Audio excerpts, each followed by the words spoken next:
I thought it would be great to make a video about strategies. So I'm thinking about developing a course about strategic thinking for individuals and businesses. And if you like this, then this is great feedback for me. You can put anything else you would like to learn about strategy. So I'm going to go over some of the things that I'm going to put in the course, or that I am going to teach, and we'll go through this. So it's called Strategic Thinking for Individuals and Businesses.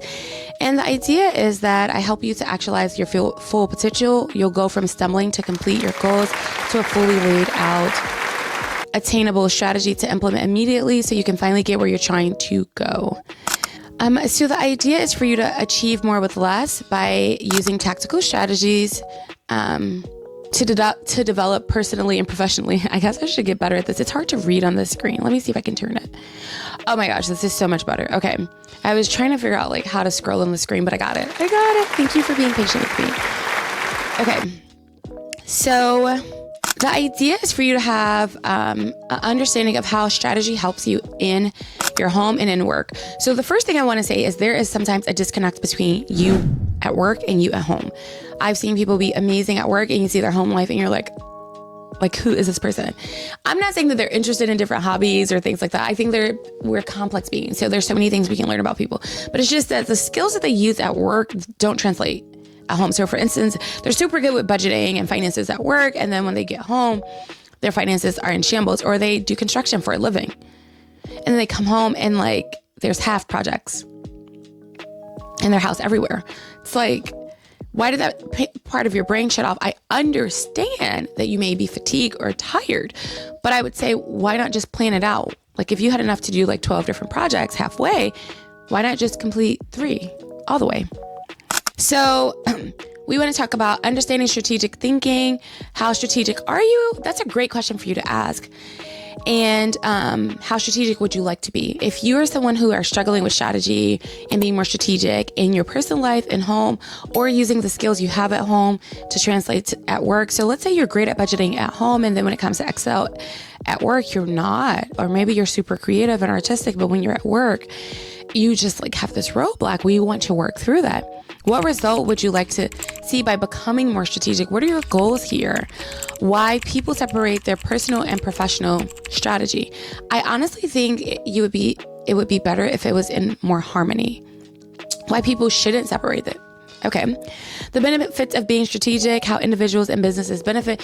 So the strategy is the long game. Where are you going to end up? You're not really surprised because you decided to go there.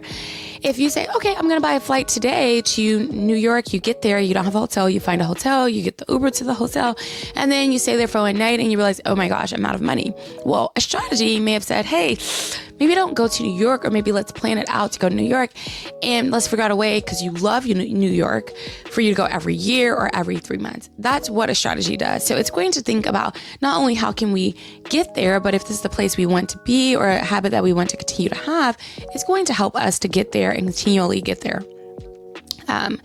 And also see a compound effect. So maybe there's some benefits from you constantly going to New York. Maybe you end up moving there and you get the opportunity to develop work-life relationships and get a job offer from that.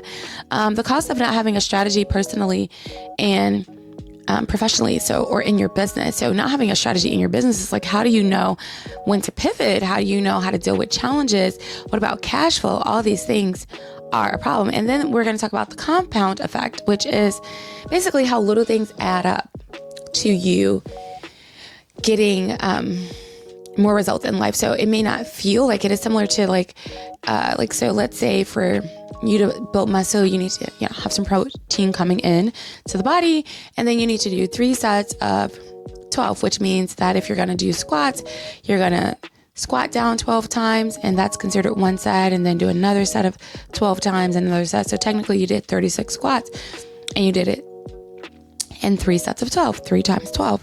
Well, over time though, what you do if you're adding weight or you're changing the frequency of how you work out, and you start to build muscle, and that muscle has a positive impact on the body, because the more muscle you have in your body, muscle weighs more than fat, but also muscle looks different than fat on the body, and it is able to burn a little bit more calories. So over time, it has a positive compound effect, or a positive net positive or compound effect. You get what I'm trying to say.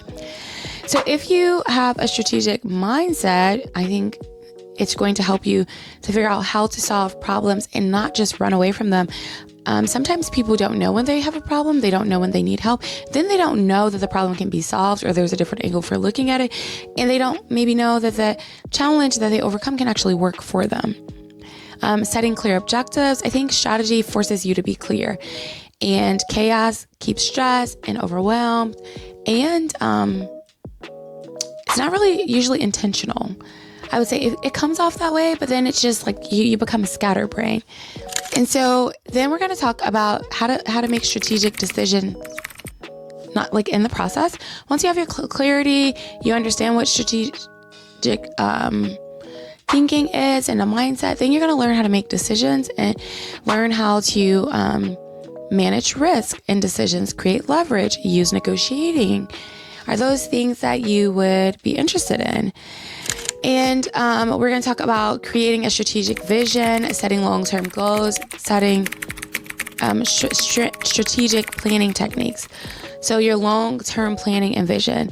I think strategy to me is always long-term planning.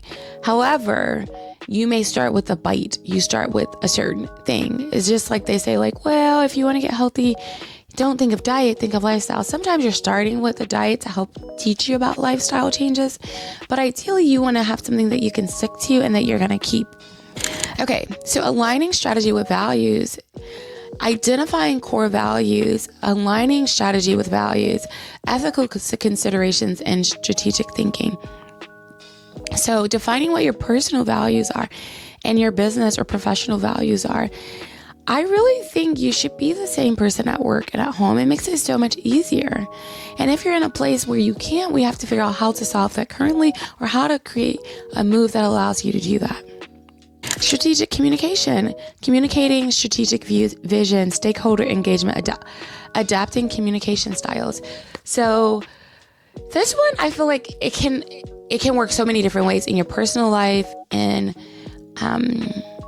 your professional life. It also helps you to see opportunity, being able to see opportunity, being prepared for opportunity. Innovation and adaptability, fostering a culture of creativity. I think if you're strategic, there is some level of creativity because you have to kind of have a vision and see things for the future. There are some things that are antiquated. And then we'll work on like execution and implementation of your strategies, monitoring. I can tell that I'm tired of talking because my words are starting to like run into each other, but also my words sometimes when I'm not tired run into each other. Okay.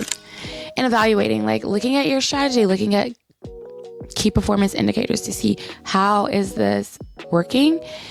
And then we're going to like recap it and figure out your learnings and how do you move forward. The one thing about strategy is that you can continue to grow and develop just by repeating the rep of thinking strategic. There are so many things that I think strategic about, and over time it just becomes a way of being, so that the strategy and the muscle, it works for you. You'll start to like mull over something or reflect or schedule time, like, you know what, this is really on my brain a lot, let me schedule some time to really think through that.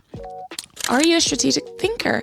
What things would you like to develop strategy wise? If you're really good at strategy, tell me, how did you get good at strategy? Let me know in the comments below. And if you haven't already, please hit that like, notification, and subscription button. Stop playing around and let's get strategic together. Also, if you're interested in a course that kind of deals with this, let me know. I'm still fine tuning everything and I will have more content available for you.